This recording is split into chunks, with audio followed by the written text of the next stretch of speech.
Speaker साहब, जो आज बिल्स लाया गया प्राइवेट यूनिवर्सिटीज़ के ताल्लुक से, जिसकी तायद मजलिस इत्तेहादुल मुस्लिमीन तायद करती है, मगर इसके अंदर मैं एक दो बात बताना चाहता हूँ आपके ज़रिए हुकूमत को।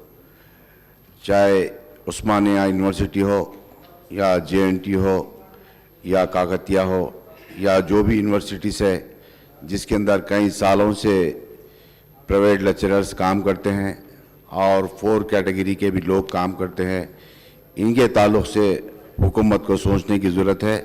और कई लेक्चरर्स ऐसे हैं कि लोग